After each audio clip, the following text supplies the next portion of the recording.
Halo guys, balik lagi sama gue Tino Nugroho dari channel Gadget WD. Oke, jadi di video kali ini gue akan membahas sebuah laptop lagi.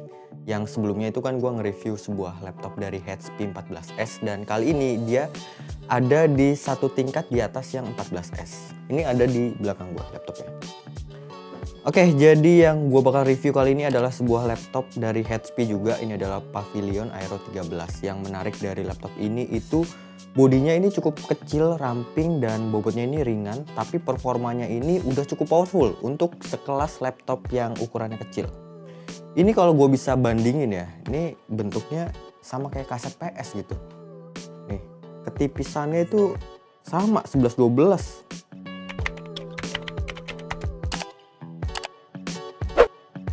Oke, jadi seperti biasa gue akan membahas spesifikasinya dulu. Jadi laptop ini tuh menggunakan prosesor dari AMD Ryzen 7 5800U 8 core 16 thread. Untuk RAM-nya, dia juga udah cukup tinggi di 16GB DDR4 dual channel. Storage-nya 512GB, SSD NVMe. Dan untuk konektivitasnya menggunakan Wi-Fi 6 dan Bluetooth 5.2. Untuk di bagian layar, dia menggunakan ukuran layar 13 inch 60Hz IPS, tapi resolusinya ini udah di scale up jadi 2560 x 1600 pixel. Untuk rasio layarnya 16:10 dan menggunakan integrated GPU RX Vega 8. Kalau dilihat secara tampilan, laptop HP Pavilion Aero 13 ini menggunakan warna silver dan hitam di bagian bezel layarnya. Dengan warna silver kayak gini, alhasil bikin sidik jari itu jadi nggak gampang nempel di bahan laptopnya. Untuk logo HP-nya seperti biasa, dia cuma ada di bagian belakang bodinya, terus ada di bagian bawah layarnya. Laptop ini juga udah tersertifikasi Energy Stars, terdapat EPEA Gold juga. Sisi positif dari laptop ini atau bahan laptop ini tuh menggunakan bahan plastik daur ulang dari laut. Jadi bikin laptop ini tuh lebih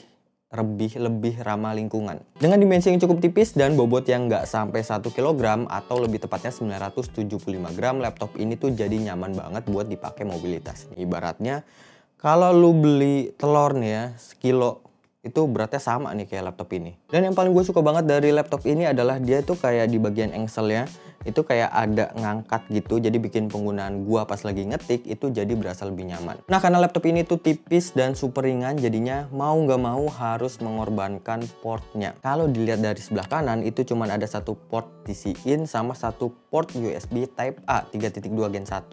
Tapi yang menarik dia tuh kayak agak nganga gitu sih.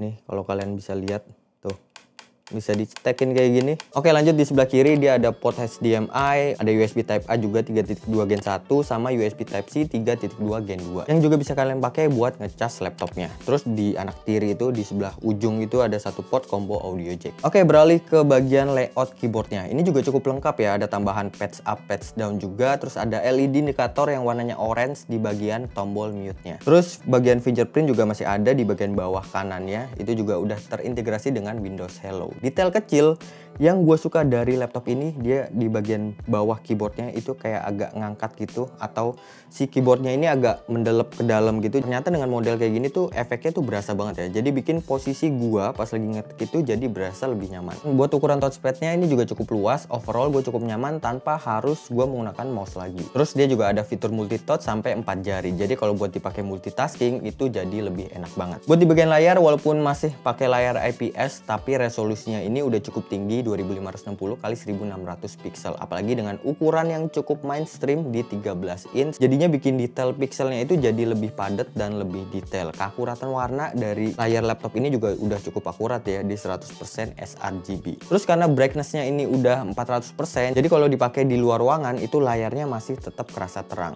Karena gue sering banget pakai laptop ini buat multitasking, rasio layar 16:10-nya itu benar-benar kerasa berguna banget ya. Jadi konten yang gue lihat itu jadi berasa lebih banyak dibanding dengan rasio layar yang cukup mainstream di 16:9. Terus screen to body rasionya juga udah di atas 90%, jadinya bezel kanan kiri atas bawahnya itu kerasa tipis, berasa premium banget.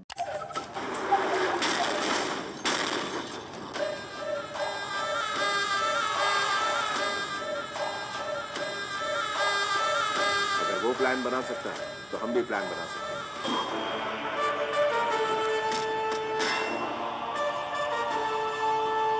Dengan tampilan bezel tipis kayak gini juga HP nggak ketinggalan tetap ngasih webcam di bagian atas laptopnya. Untuk resolusinya itu bisa dapat di 720p 30fps dan kira-kira kayak gini untuk hasil webcamnya. Oke, jadi di sini gue lagi ngetes webcamnya. Dia resolusinya sendiri 720p 30fps. Kalau menurut gue pribadi ini kondisinya cukup terang. Dan untuk detailnya, untuk hasil webcamnya, menurut gue ya nggak terlalu bagus, nggak terlalu jelek juga. Udah cukup sih kalau menurut gua, apalagi cuman buat video conference atau buat nge-zoom itu udah cukup banget. Oke.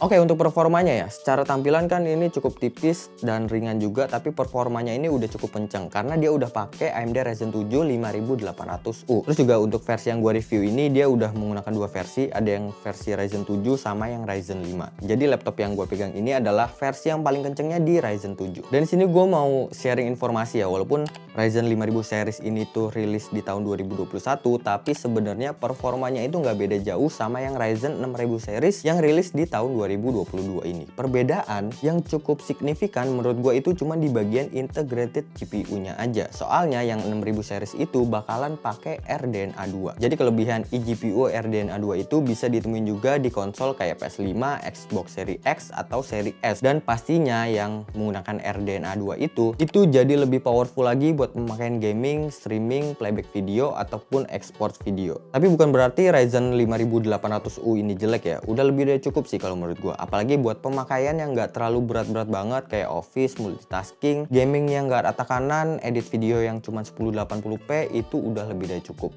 Gue juga udah sempet ngetes beberapa game dan benchmark di laptop ini dan ini dia hasilnya.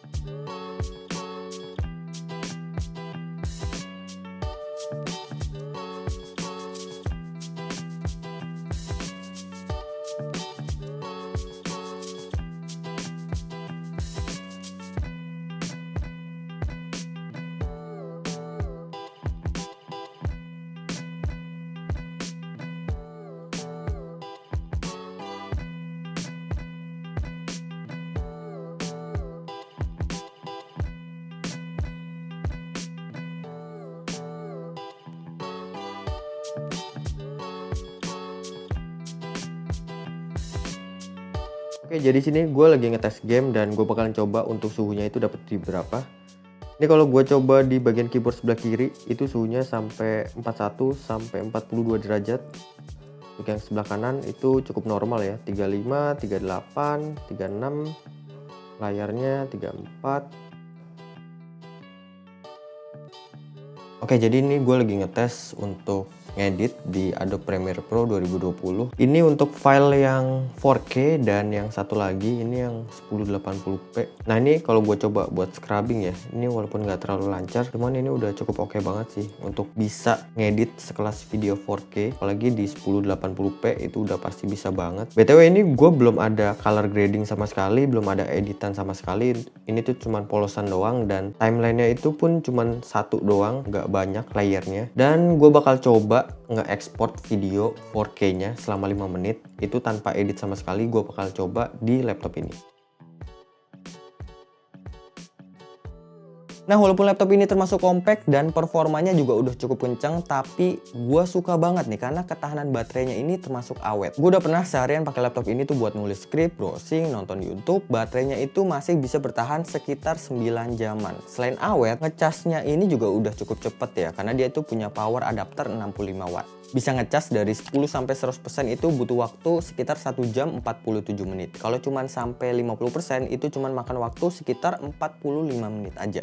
Oke, kesimpulan gue buat laptop yang mungil ini atau kecil tapi performanya cukup kencang. Buat kalian yang mobilitasnya cukup tinggi, gue sangat merekomendasikan laptop HP Pavilion Aero 13 ini. Selain bodinya yang ringan banget, performanya juga udah cukup powerful. Dan secara tampilan juga laptop ini tuh kerasa premium banget. Dengan prosesor AMD Ryzen 7 5800U ditambah 16GB, pemakaian multitasking kalian itu juga pastinya bakal bisa satset banget. Untuk harganya ini udah cukup lumayan banget atau menarik banget. Soalnya harganya sekarang itu udah turun dari awal pertama rilis itu di sekitar 15 jutaan buat yang Ryzen 7. Untuk yang sekarang itu harganya udah turun di sekitar 13 jutaan. Jadi lumayan banget. Udah untung atau lebih hemat 1-2 jutaan. Buat kalian yang ngerasa Ryzen 7 itu udah terlalu kenceng atau terlalu OP, kalian bisa pertimbangin versi yang lebih di bawahnya lagi, yang Ryzen 5 5600U, yang pastinya harganya jadi jauh lebih murah. Yang Ryzen 5 itu ada di kisaran 11 jutaan. Buat yang nanya nih, RAM-nya dan storage-nya itu bisa di-upgrade atau enggak? Karena laptop ini tipis, RAM-nya itu nggak bisa di-upgrade karena dia itu udah tersolder. Terus untuk slot SSD-nya juga udah nggak ada atau nggak bisa ditambahin lagi. Mungkin kalau kalian merasa kurang dengan storage-nya, kalian bisa tambahin dengan SSD atau hard disk eksternal aja. Untuk di paket pembeliannya, kalian juga bakal ngedapetin Microsoft Home Studio 2019